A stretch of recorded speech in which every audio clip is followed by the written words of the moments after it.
Speculative Space is a research project based at HAW Hamburg, and we are a group of 8 researchers from philosophy, political theory, and design. The main question of the research project is about the epistemic potential of speculation, or speculative design in specific. In other words, we ask how the notion of speculation engages with the world and vice versa, and how knowledge is produced through speculative work.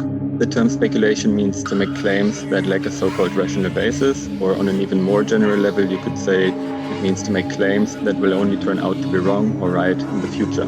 We assume that there cannot be just one true form of knowing, but many possible forms of creating knowledge, insight, and making sense. So for us, speculative design derives from a critical examination of social relationships, social conditions, and gaps, and works with fictional and non-fictional narratives to make them visible and or break them up. Embedded within this research project is this series of talks, Potentials of Speculation. And this semester we ask, what does speculation mean in feminist practices? What role does speculation play in the writing of history? And on what basis can we speculate about worlds to be built?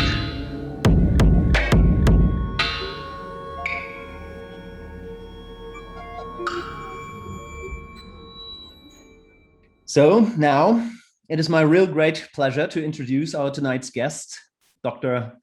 Deepa Butoliya, who is an assistant professor at STAM's School of Art and Design. Her research is located at the intersection of knowledge and critical thinking models emerging from multiple and global perspectives. And over the past years, she has focused on critical perspectives and practices in design. She researches critique in design from multiple pluriversal perspectives, for instance, by exploring critical design practices from the global south, which involves exploring the criticality embedded in the ubiquitous and very human practice of Jugaad, which is a Hindi term for making do under severe constraints. Deepa will tell us more about that, and we are very happy to have you tonight. Please welcome Deepa Butoliya. Thank you. Thank you for having me. It's a real pleasure, and I'm so humbled and honored to be asked to be part of this series. I was really looking forward to it, and I'm really glad that I can share my 2 cents on the idea of futures and speculating futures. I will get started. Do you have any time limit, just in terms of, so that I'm aware?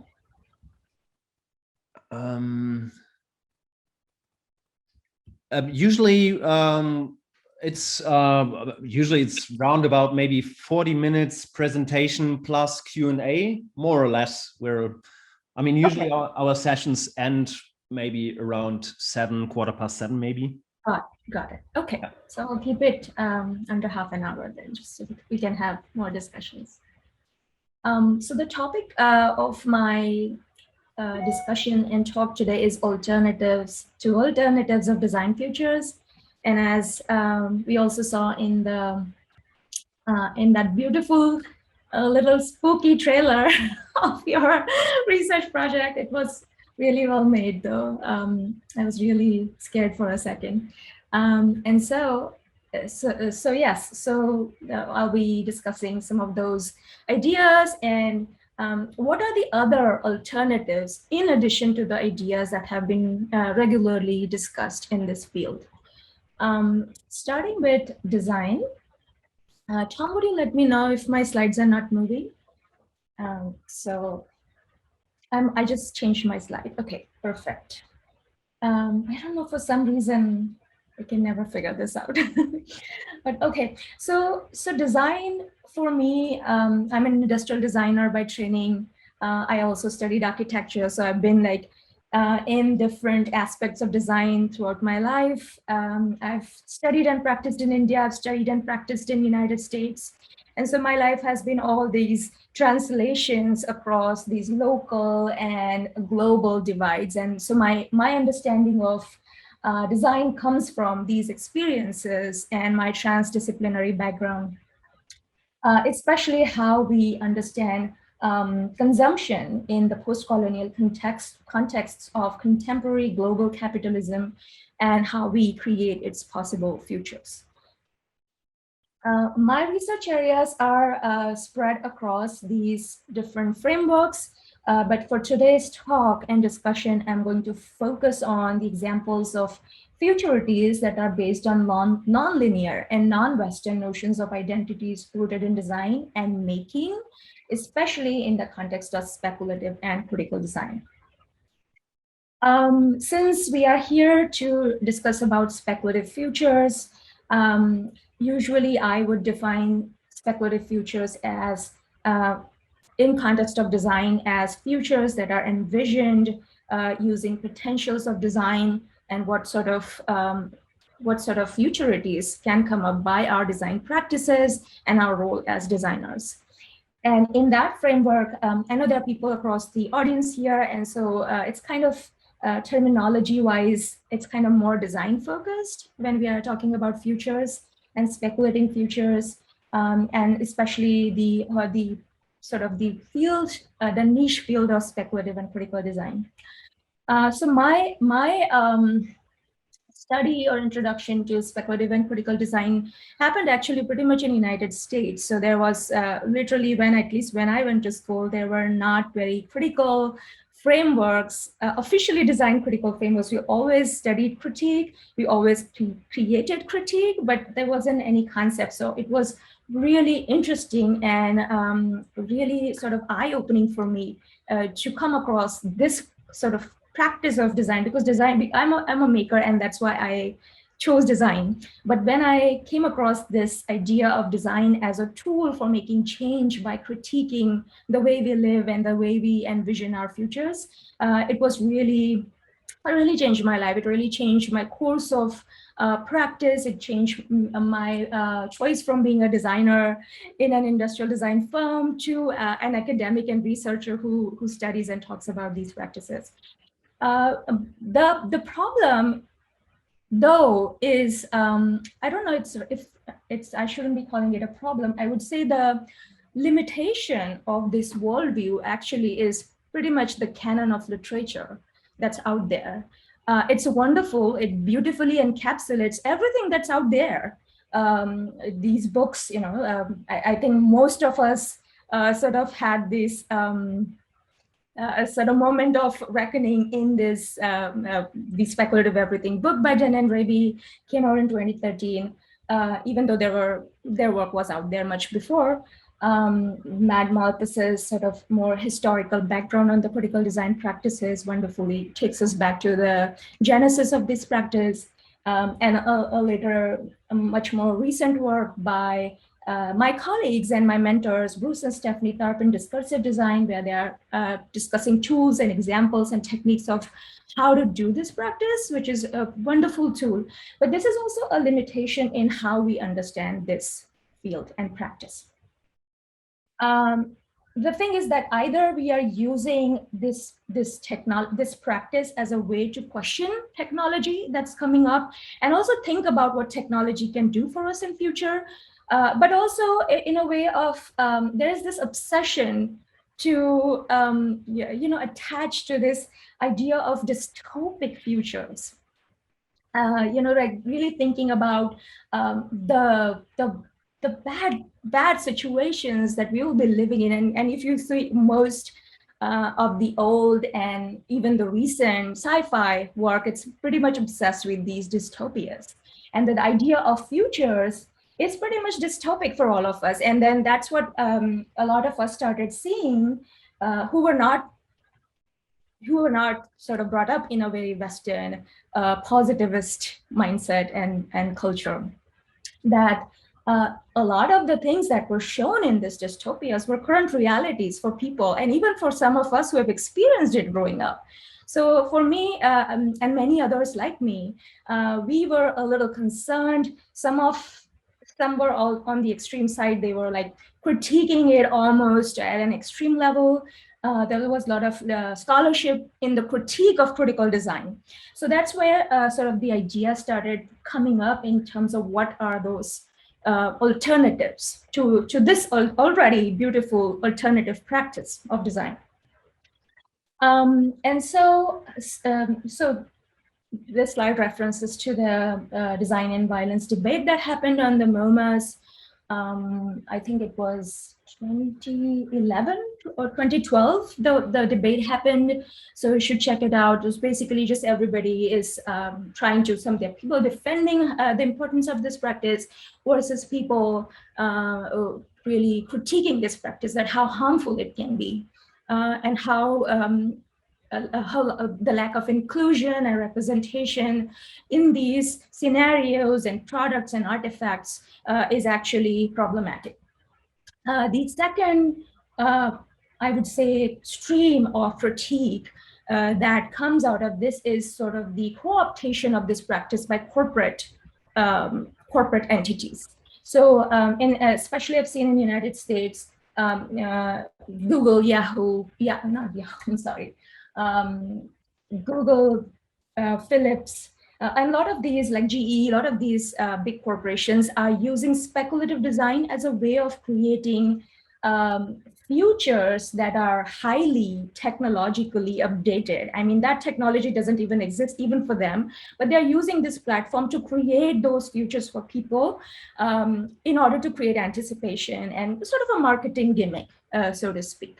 Something you can see in consumer electronic shows, and in their future visions. And when I started studying these practices, I found out it's not that new. Actually, many companies have been doing it since the 80s. So if you just check out, Apple videos from the 80s, you will see all these futuristic scenarios created by these companies.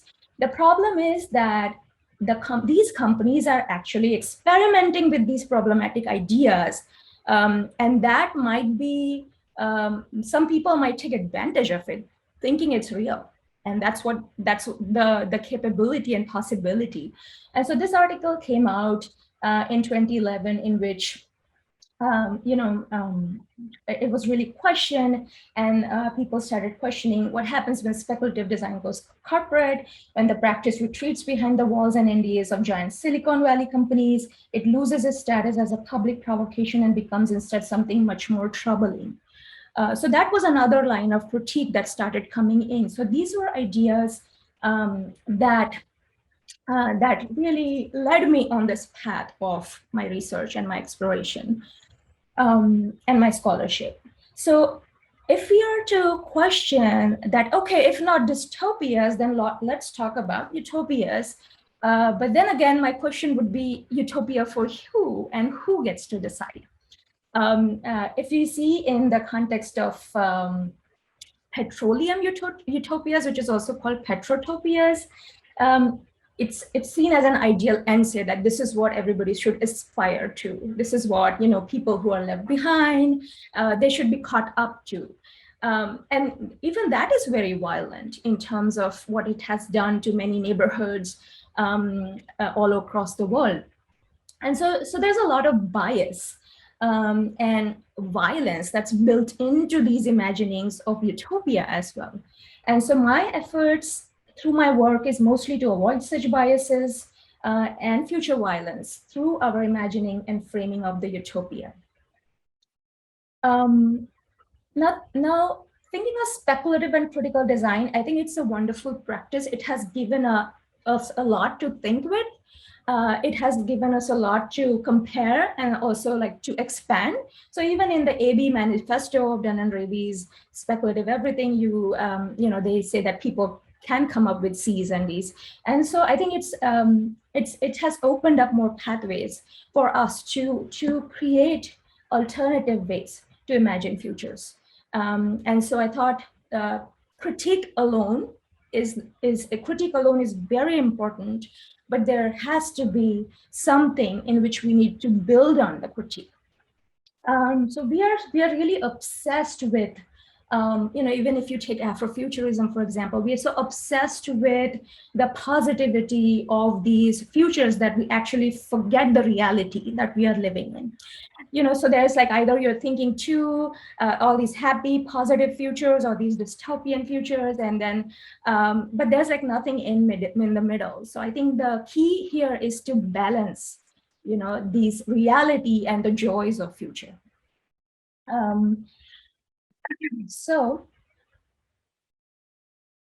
I think it's also, that's why it's important to look at alternatives, and also in terms of literature and the canon of literature, to look beyond what's out there in just the speculative and critical design niche. And there's a lot actually that's going on that actually comes from speculative fiction, from the literature itself. And so there are all these wonderful books that talk about these alternative futures, and not just in the context of global south, but in general, of what those alternative futures might be. So some readings that I would highly recommend for everybody. But this is not what I'm here to talk about. I'm here to talk about my interest area, which is the concept of Jugaad. Now, the way it's pronounced is Jugaad, so there's like an R, and Tom, you perfectly pronounced it, so I'm so happy. So the word, it's a Hindi word. It's used by South Asian diaspora and South Asia and South Asian diaspora. It basically means ingenuity, resourcefulness, or sort of, DIY hacking. And I'm pretty sure most of you might have seen something like that, either growing up or in your surroundings, in your day-to-day life. I mean, these are acts of creative resilience that happen every day on the sides of our struggles, of our daily lives. So they are very hard to not notice. And growing up for me, it was a normal. Not that they were in a much designed or systematic structures in place, but this was a practice that was pretty common, and it was also sort of intertwined with sort of a mindset, how we use language, how we be in the world. So it's an alternative way of being in the world. And that's what I think an alternative practice of future demands, is to think about alternative ways of being in the world. And I really like, because I think that's what was also in your little movie that you shared earlier, Tom. So Jugaad basically deals with how people in Indian context, in a very colloquial, general aspect, it deals with how people use making in a way to navigate complexity, navigate chaos. For example, this guy, yes, it's not a helmet, it's a small paint bucket, but probably he forgot his helmet, he did not have his helmet on time, and he needed to get somewhere. So, people do not have the access and resources all the time. So they rely on these quick fixes to get through the day, right? So it's a resilient practice. It's a creative practice. It is, yes, of course, it's not going to save his life. And that's not the point here, right? The point is to acknowledge that these practices are what people on the everyday level engage with as a creative resilience and sort of a critique. That's how I look at this. It's a critical practice. It's a critique to structures that were put in place that people cannot cope with. People do not have resources to cope with. So they come up with these alternative hacks and DIY ways to not just a creative expression, which is how it's seen in the Western culture, but as a way to survive. And so I look at Jugaad as an imaginary for a sustainable post-petroleum world. And there are many examples that are actually not just in the present and speculating on what a linear future can bring to us, but also thinking about what has been there in the past that people have been using. So the biogas plant is basically, which uses mostly animal and sometimes human feces and waste to sort of digest and create methane, which is then filled in this chamber, and people use it as a cooking gas. So that was a sustainable practice I saw in rural areas growing up. In fact, my family from my husband's side had one in there because they were they also had farmlands, so they had a lot of farm animals, and they used this in their home as a cooking alternative fuel. And there are many DIY ways to create it at your home that people can even find it on Instructables. And so it's just a practice that we need to engage with and understand why people engage with, or understand why people engage with. Another thing is making. So making in India, especially, and I flex these some examples that are related to waste, because I've seen like there are a lot of projects that sort of obsess with what happens if we start using waste as fuel in the future. So I think one of the project was the Poo Lunch Box, and I think this was done in 2005 by Dan and Raby for the Science Museum. And and I think that got me thinking. There are many ways that I've seen in my culture people are using waste in a day-to-day practice, animal waste mostly. And then there are examples of people using human waste in Kenya and other countries as well to generate electricity and power. And so in India, making these briquettes out of cow dung is a very common rural agrarian sustainable practice. It's a biofuel. It also kind of creates relationship with the animals people are having. And so it was a very common practice growing up. And I also see it as a very making oriented practice. Because there's a process, there's a material, there's a knowledge that's needed, and it's part of the day-to-day life. Now, moving forward, now most of us are living in urban areas, but these nuggets of the past have still stayed in our lives in ways, in how we do our rituals, for example. And so one of the ways this practice has translated is that if people want to have access to those cow dung briquettes, they can actually get them on Amazon even if they don't have access to it. So it's a very beautiful translation of these ancient sustainable practices to what we can do currently with our technology. And nobody would talk about these as speculative or critical. For me, it is very speculative and critical, especially when I see with the Western lens of speculation and criticality.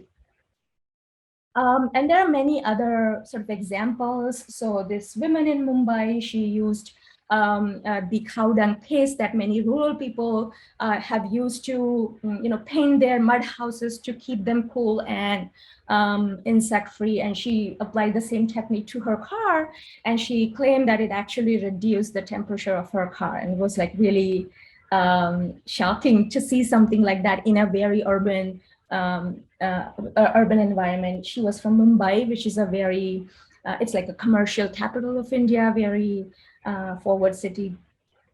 And then there are also examples, even in the Western hemisphere. So there's the Shit Museum in northern Italy, where the farmers, they've not only produced enough electricity to run their huge farm, but also use the waste to create these products and also build museum, sort of to show maybe glimpse of future where we can, think about these alternatives of ways of using the byproducts. And so for me, all these examples are these sustainable examples of how we can exist, and that are not based on our linear notion of what future and technology can do, but sort of coming from our past and experiences of what our ancestors have given us. Another example of a sustainable packaging. And so the point I'm trying to make here is that since this is a very widely used quote, and it's kind of seen in the other way that the future is here, it's not evenly distributed. I think that future was always there in these small practices, and it's not evenly distributed because we've moved on into this very technologically driven Silicon Valley version of the future. And so if you try to see this quote other way around, it works too. And because I also see like there are many people who would never have even access to a very, like even a car, for example, for many years to come. Even that is a dream for them. And so what are we really imagining? What are we really trying to think in terms of technology? For me, it comes from how people do these creative DIY hacks to technology. So this is the guy I met back in India in my visits in 2015. He basically made his own dish antenna out of found parts from a TV repair shop, and then it was solar powered, and he could have access to a color television, which he also fixed by himself, and different channels for his kids, which otherwise he wouldn't have been able to afford. So for me, what technology can do is make life better for people when they are engaging with these practices. So that's how I see, there's a potential to imagine alternative ways of engaging with futures in a different way. I've coined this term critical jugaad, which basically represents what's missing in our conversations about speculations, about futures, about imagining futures. So I use this framework to define where it fits. And so if you see on this 2x2 matrix of expert-driven to bottom-up and from symbolic to pragmatic futures, all design is about making futures. I'm not claiming that this is the practice that's going to create the future. It's an alternative. It's something that exists that should not be overlooked. But sometimes where it doesn't exist, it is in our conversations, in our acknowledgement, in these towers that we have built of what's legitimate, what's authentic. We need to crush those towers and just create an equitable, plain, level field for all practices and all perspective, which we often describe by the term pluriversal perspectives. So I think critical jugaad fills that gap in ways that it can represent these futures that are coming from these grassroots level practices. And there are several ways I try to kind of compare and contrast through these provocative images. So on one hand, there's this project foragers, and on the other hand, there's this actually a person who has appropriated and built this gas mask by found objects. And not just for fun or not just for future speculation, but actually participating in democracy and protests. And many people will say that's violence too, but they're also trying to create futures for themselves that are safe, that are accessible, that are just.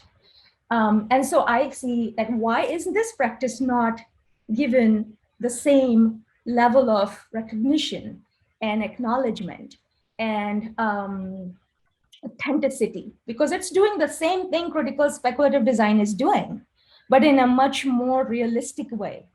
And so that's the argument I'm trying to make. And these are the practices I create. And so I look at these frameworks of, how people use appropriation in a more recuperative way versus subversive way. And then there's some examples of subversive appropriations that are also critical jugaad, because these are also ways people try to legitimize their cultural practices and their perspective in this very westernized worldview, pretty much corporate American worldview. And so I look at also part of sort of critical jugaad and jugaad ecology is these DIY making practices and looking at maker spaces and what that means. So if you compare and contrast making in Western versus non-Western context, you can see, as I've described earlier, in a much more Western makerspace context, it's about expressiveness. It is about finding alternative, but also relying on the same mainstream supply chains for running those makerspaces. And then in a non-Western context, it's mostly about survival. It's about adversity, resilience, subsistence, critical awareness, affordability. It's a cultural practice. It's a way to make ends meet. And it's a response to the lack of modes of production, not an only alternative, not just an alternative to modes of production. And so I see repair as a very important future-making practice. Not just imagining what design can do, but what we can do when we start thinking of repair as a very equal of design in these contexts. And what these people are doing who are practicing jugaad is that they are not just doing it for humor or for fun, they are actually fixing what's broken in their lives in this system. And so I look at repair spaces and not maker spaces as these venues that are very important for us in future. But the idea of repair is not new. I mean, you guys must be familiar with the right to repair movement. There's legislature being passed in the United States and North America, where repair is kind of consistently being demanded by people. You know, the Silicon Valley version of products, the black boxing the product, became so widely acceptable because of the seductive nature of Apple products, that people stopped questioning that why can't we go inside our own equipments and boxes that we own? Why can't we just change it? Because many people are doing it. Many people in different cultures, they call themselves gambiologists. You know, I just met this guy, he calls it junkology. I mean, there's so many terms, people are doing it. Just the way we have been told, it's a low level practice, and there's some sort of illegality in doing that, which is not true. It's just a version that has been sold to us by corporate and capitalist and patriarchal system. And so I am really interested in looking at repair ecologies, because I grew up around these repair ecologies, and not just as a male maker space, but as a feminist practice. My mom would take our home electronics and appliances to this place to get it fixed. You know, she would know what parts are needed. She won't do it herself because it's a livelihood for some other person, but she knew what was needed, what was missing. Like my mom could, she was a school teacher, but she could tell, you know, the pressure valve is broken, we need to get it fixed. So it's a very feminist practice when I was growing up. And when I see all these discussions about feminist maker spaces, and I think about all these places that have existed in our cultures where these women are making from centuries and ages, and there's no acknowledgement of these practices. Sorry, did I skip ahead? So there's also a lot happening, especially in the ICT section. Many of these the mobile shops, especially in India and to an extent in China, Mexico, places like that, have also these serve as repair spaces for communities. This is where technologies exchange. People are taught how to use technology. Many things happen. It's an ideal site of how people navigate their futures, how people move to the futures they want.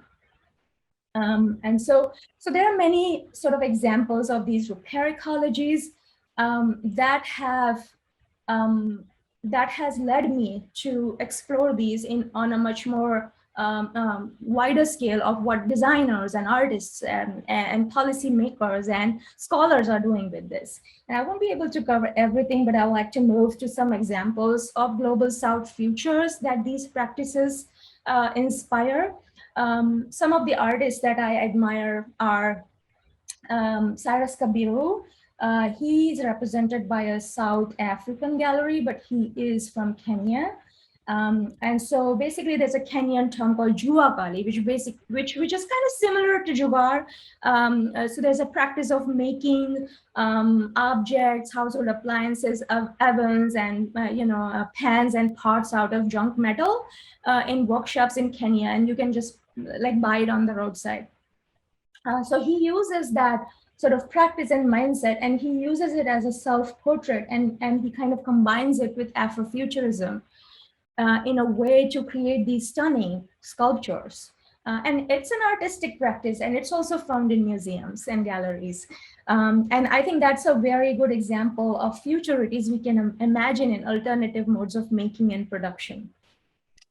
There's this duo, artist, activist duo based in Philadelphia in the United States, who are represented by this duo is called Black Quantum Futurism, Rashida Phillips and Kamie Aiva. They're artists, music producers, lawyers, and all these, they just take scholars, they take all these different ideas, and they take Black futurities and science, and the idea is they want to make Afrofuturism, as I said earlier, it's about imagining all those wonderful, positive Black futures, but they also want to make it accessible to people, actual Black communities, which I think is also part of Global South, because they have been historically mistreated, and the systemic structural racism in our society, especially in North American societies, they are still marginalized, they are still mistreated. And so they are the people who need to be given access to Afrofuturism. And those images are not just for our consumption. They need to, and that was something I resonated with their work, because for me, critique is not something we do in our ivory towers. Critique should be accessible to people. And so they want to make Afrofuturism accessible to people. I'm just going to read an excerpt from the interview. Through our shared work as Black Quantum Futurism, we develop practical tools for allowing access to past or future, so that linear temporality and obedience to mechanical and digital clock time cannot. Alternative temporalities can inform legal perspective, legal rights, and the impact of future lawmaking on poor and historically marginalized communities. So they actually run this communities future lab, where they kind of teach people about Afrofuturism and come up with ideas about how can we create futures, how can people participate in future, how can it inform policy and politics. So one of their project, which I really thought was quite interesting, it's called Reclamation, Space and Time. And one of the objects, it's called the Oral Futures Booth, in the shape and form of a Black grandmother clock, which also serves as an audio recorder that collects and holds memories and futures, visions of residents and passerbys, alongside near-sonic shades accessible through directional speakers. You can read the rest details. You can, it's such a wonderful, cool project. What I really like is they are finding ways to build past and futures together. A lot of idea futures come from oral histories and oral traditions. It's even in the Black diaspora. And so they are using that technique and allowing people to record their own versions of future. It's an installation in an urban environment in Philadelphia, northern Philly, especially, and people are invited. It's an open installation in the park, so it's accessible. People are invited, and they are asked to record their own future stories in this clock. So it's a sort of a recorder.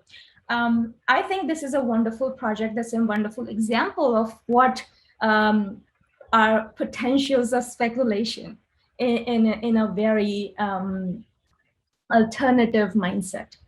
There are many other projects. So the Afro-Gallenism, another artist I admire, he uses these jerry can as a critique of all the industrial waste being dumped in poor countries.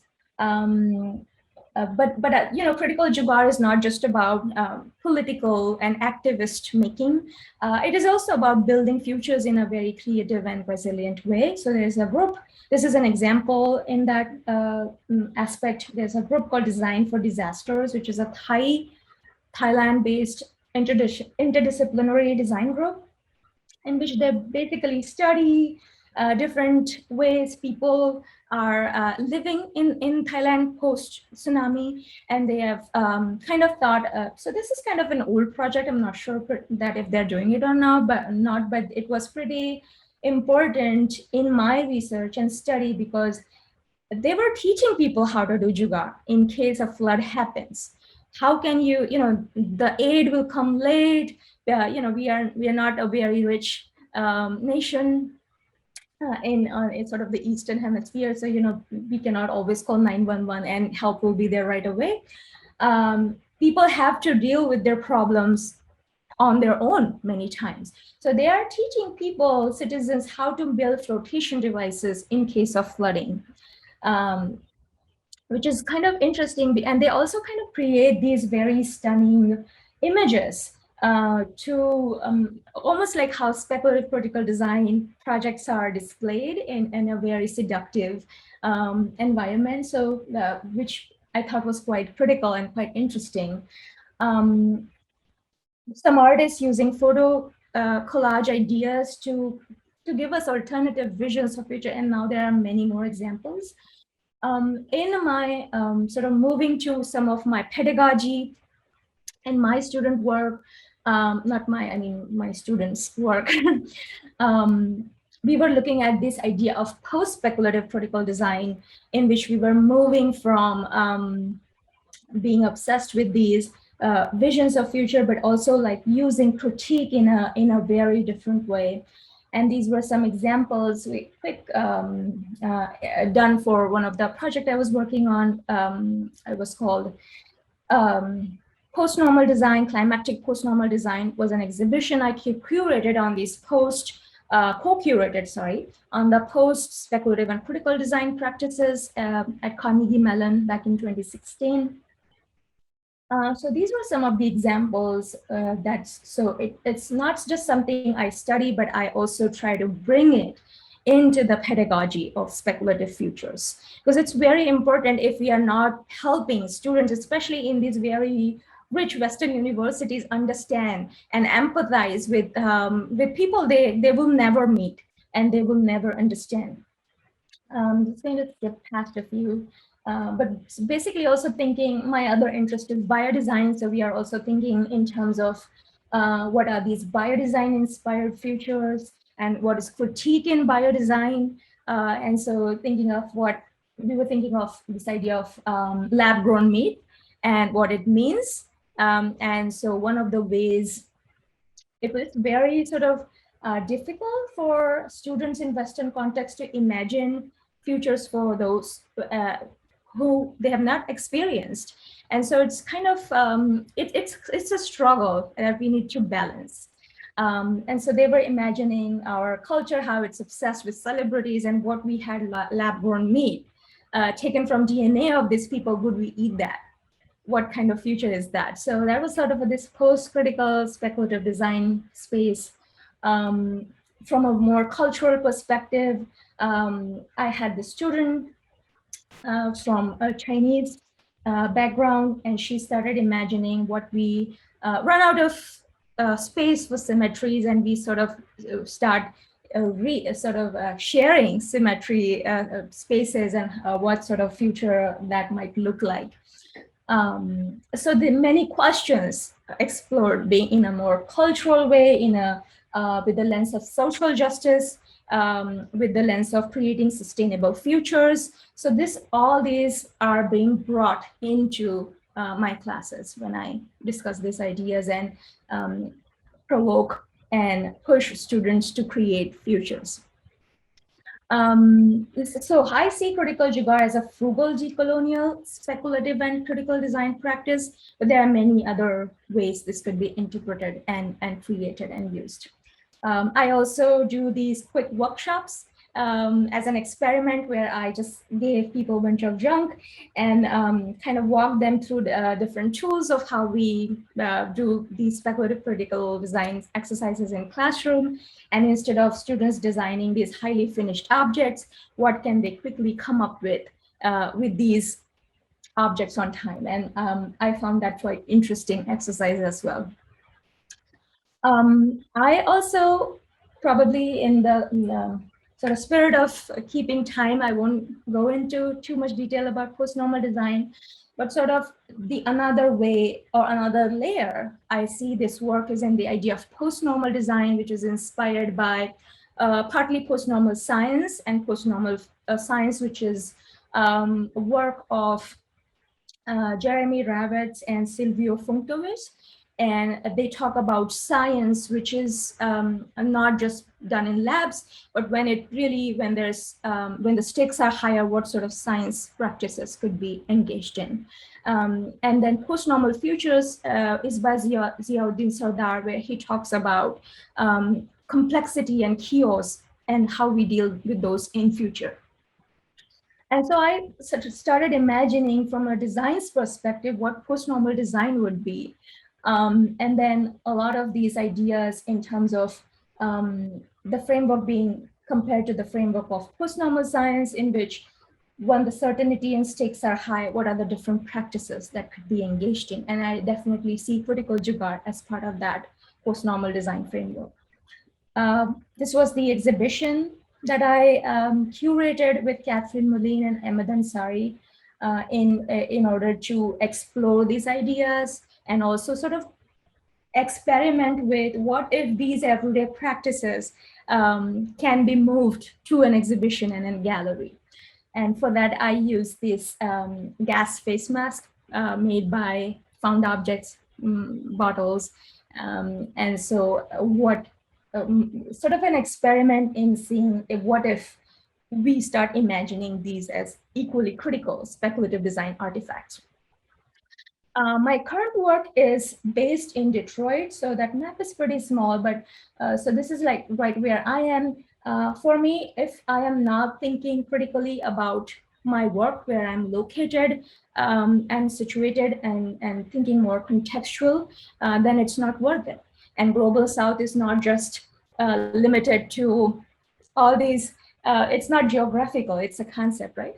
So Detroit is a part in the United States which has suffered a lot of deterioration because of disinvestment. The automobile, the Ford plant was built here. The first Ford model was built here. So this is like the birthplace of automobile industry, and also the apocalypse that it resulted in. So when those industries moved, it created a lot of problems. And then it's not just the capitalist framework that created problem in Detroit. It's also the systemic racism, because many white people did not like living in the city center with it's a majority Black city. And so there was this white flight that happened and people moved to suburbs. And all those things in combination resulted in sort of deterioration and ruin of this very beautiful, which was like one of the top 3 prosperous cities in the United States back in the 50s and 60s. And so for me, it kind of shows like this image, which I think I've taken from Britannica. It kind of shows that contrast that's happening. Our sort of many times, if we are not cautious, you'll be focused on that Black image, that Black GM building, glass building in the background, while ignoring the realities.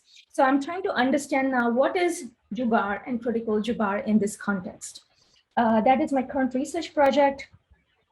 And one of I'm coming across so many wonderful people in Detroit. So I spend a lot of time there. I meet people, I talk to them, I try to understand what is the spirit of Detroit.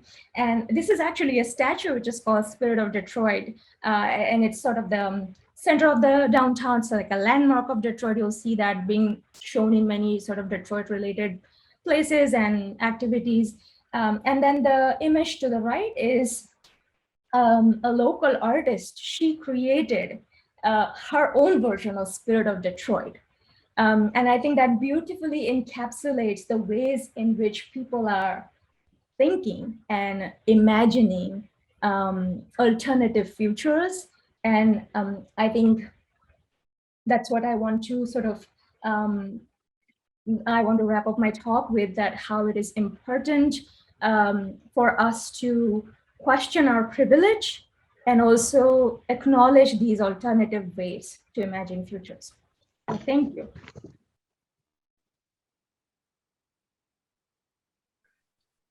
Thank you so much, Deepa. This is your applause. Thank you very much. So before we start the round for the audience to raise questions, I would maybe quickly jump in with just a short question to give the others some time to think, because you mentioned especially also terms like the post-normal design as well as post-speculative design. And you also mentioned that critical design itself has been criticized at several points over the last 1 or 2 decades, and also since its emergence as the predominant epistemic paradigm of modernity, the critical mode itself has been criticized by many people, and probably yeah, probably we already have entered a next phase of critical design, maybe rather something like post-critical design, which would relate to the term coined by Michael Polanyi to designate a position beyond the critical philosophical orientation.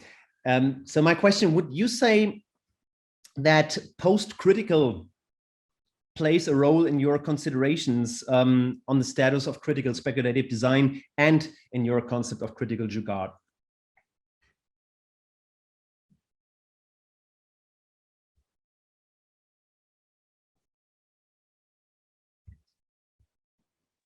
You're on mute, Deepa.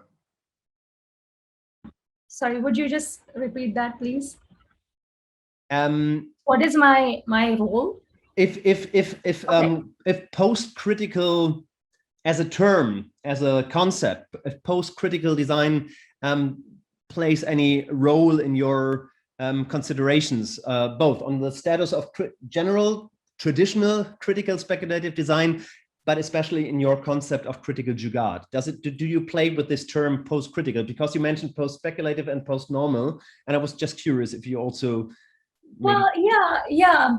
I think this is something we academics obsess with a lot. And of course, I mean, I've written about the different meanings and what it means to me in my dissertation about this. Now, I'm happy to share a copy in detail, but I finished it in 2018, and it's PhD dissertations are happy to be left alone for a while. So, but I'll tell you what I can recall. And like terminology wise, the idea of speculative design and critical design and design fiction and design futures is now like being clumped. And I think around 2014, if I'm not wrong, the decolonizing design, and some scholars, Pedro Oliveira, Luisa Prado, Ahmed Ansari, who was also a colleague, a wonderful friend, and Dana Abdullah, and on all that group of folks who are basically leading the critique, started using the term speculative critical design as one term that's representing everything, because I think the boundaries started to blur right around 2010 or so. And so I think I don't really distinguish when I'm speaking about it. Although I would just say that the critical design would be something that's critiquing some more of sort of current social cultural issues, and speculative design deals with much more future technological ways of being in the world. But right now it's all clumped together. And so when I say post, I just mean post-speculative and critical design.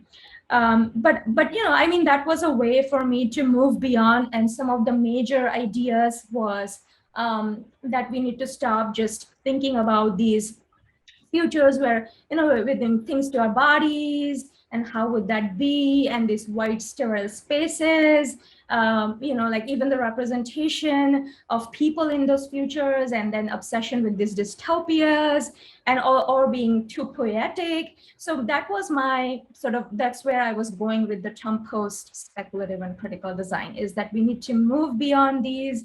We need to see ways in which it can engage with the current lived realities of people in different contexts, and by being sensitive to different cultures and their practices, and especially marginalized people who are not represented in our envisioning and imaginaries. And so critical jugaad was something, even though I would say from a scholarly point of view, framing point of view, post-critical and speculative design is where critical jugaad came in, but it was always there. It's just a way of how I have analyzed and synthesized this beautiful practice that's already there. So it's very hard to, when we say post, it kind of comes in the idea of like something that's coming after. So it's very linear, but that's why I struggle with it. It's not linear.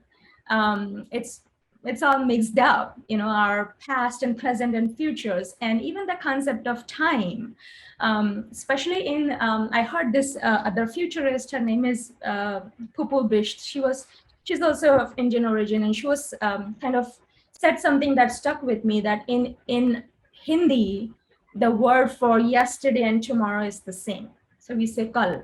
So even if I'm talking about yesterday, I'll say kal. If I'm talking about tomorrow, I'll say kal, which kind of shows the cyclical nature of time in cultures. And that's how many people understand cultures. A lot of mythology, if you look at it, it just sounds like speculative fiction in a way. So it's very difficult to lump it into a post scenario in that way for me. But yeah, I mean, framing wise, conceptually, it is a part of a post-speculative critical design practice. But then again, it has already been there. So, but for me, what would be the post would be now moving beyond something. And I mean, your work is such wonderfully in that space as well. And I don't really obsess with the term post-speculative critical design anymore. It was something for me to move beyond what was already there in order to bring in this alternative in this. And I think if I would like to go back to reference work, I would kind of use Thomas Kuhn's paradigm shift rather than the term post, which I think Polanyi borrows from Kuhn too. So I think that's my attempt at your question, but it was a great question. Thank you. I might have 2 or 3 more, but I really don't want to interrupt our audience to raise some questions. I think there is. Oh no, I thought it was a question in the chat, but it wasn't. But many you know, loves and hearts and applauses for you in the chat. Thank you. If there are any questions, I think maybe the best way would be for you guys to raise your hands so I can see that there are people asking. Meanwhile, I might have another question because if you think about speculative critical design, which helps us question the role objects and systems play in our everyday life, not taking into account what everyday life means for people in different cultural, different socio-economic conditions, as you perfectly laid out. And this obviously refers to different perspectives. And I'm not only talking about Western, non-Western perspectives, but many more perspectives. And Saurabh Tiwari, I don't know if I pronounce her name correctly, has recently described the duality that remains, what she calls an existential, and that's a quotation, an existential feature of a Jugaad theory in design, which is, on the one hand, Jugaad exhibits the values of, you know, low resource, makeshift, unstructured innovativeness in people's design. And on the other hand, it can also easily be, I don't know, easily illegal, unsafe, unsustainable, or short-sighted, just like the classic, the traditional design, the official design. So do you see a danger, or also maybe have you been observing something like a romanticization of such techniques beyond the institutional frameworks of modern design, not least since there's also something like, you know, right now there's a little hype of indigenous ways and indigenous expressions in general, but especially in the context of quick fixing the everyday problems, such as Jugaad in India, such as Gambiara in Brazil, or the what you mentioned Juakali in Kenya. I think you said Saurabh Tiwari. So she is a he and also a friend. So Saurabh, I recently also did a talk for his department. So I totally agree with that. And I have written about critique of Jugaad extensively in my own work as well. And those are some very legitimate and valid critiques. So I will acknowledge that.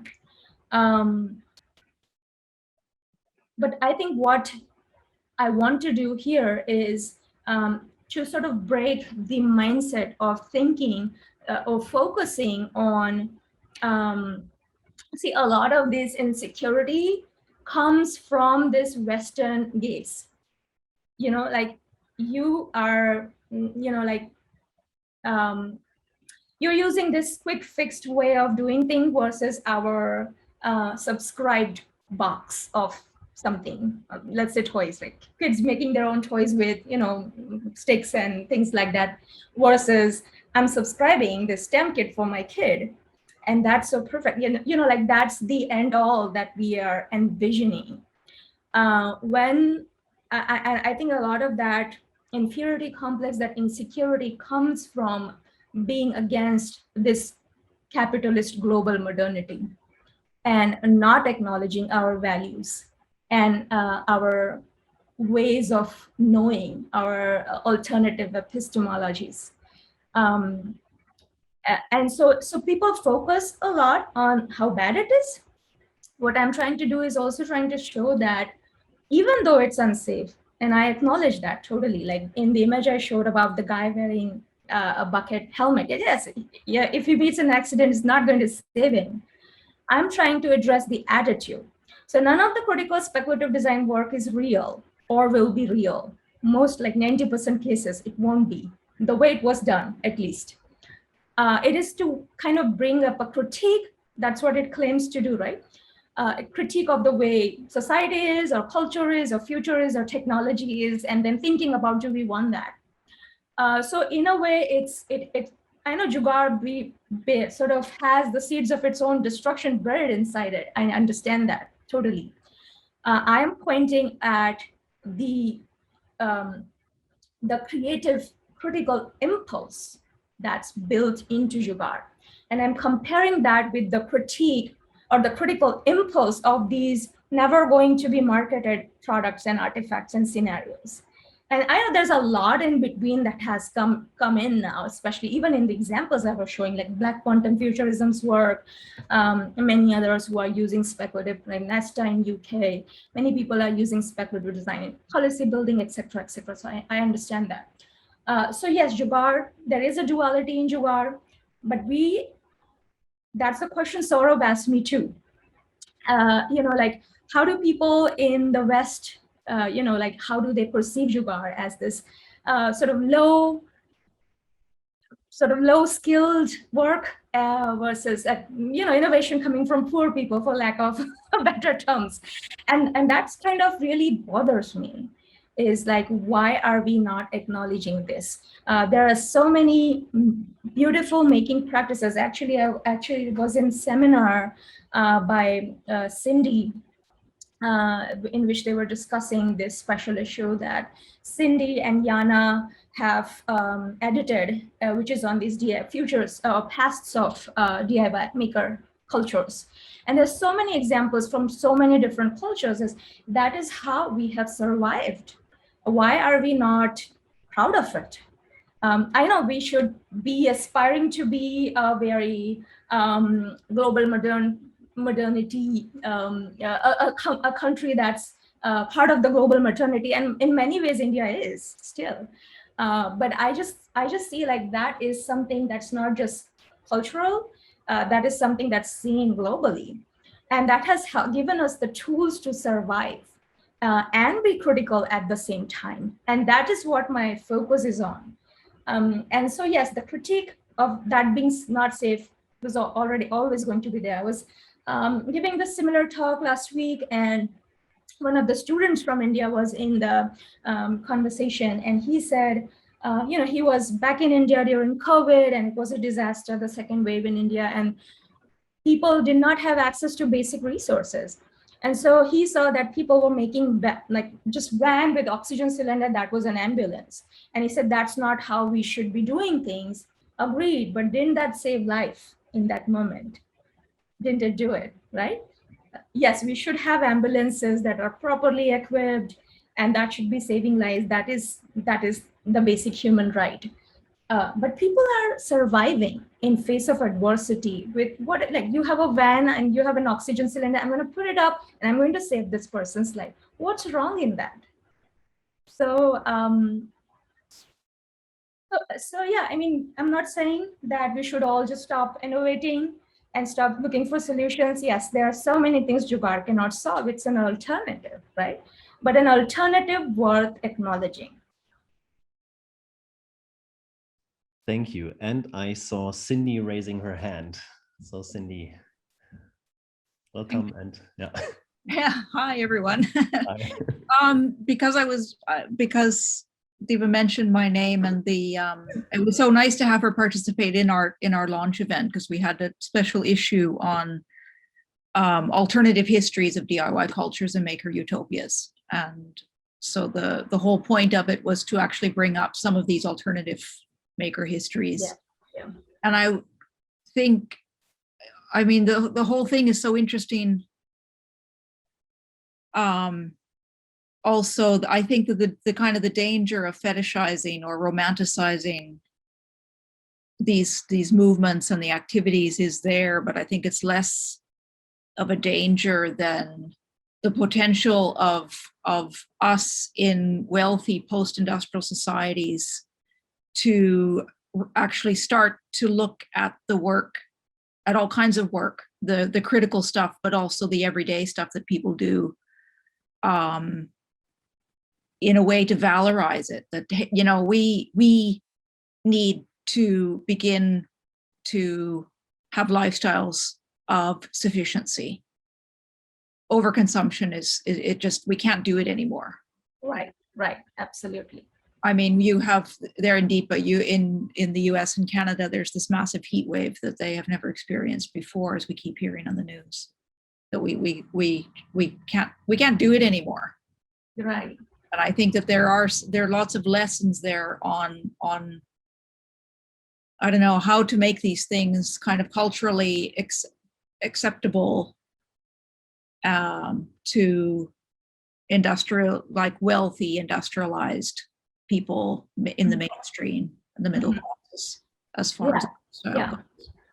And you know, I mean, we are not saying let's all just start hacking our everyday things, but there's so many other ways of imagining, like repair, you know, the act of repair, the act of sharing resources and that's also a jugaad in itself. And can we focus on those as a way of making future? Can we make legislature in which repair is mandatory to be built into a product, so there cannot be a product that cannot be repaired?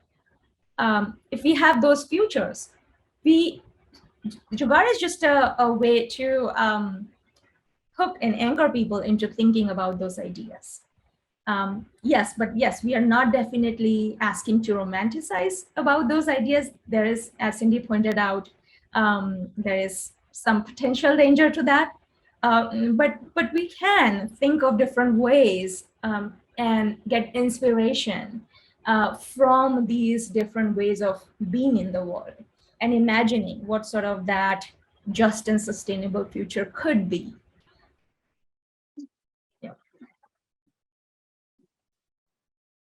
Thank you so much. I mean, I think we could go on a little bit more, but I'm also looking at our time, and we're perfectly, now it's a perfect time maybe to end this session.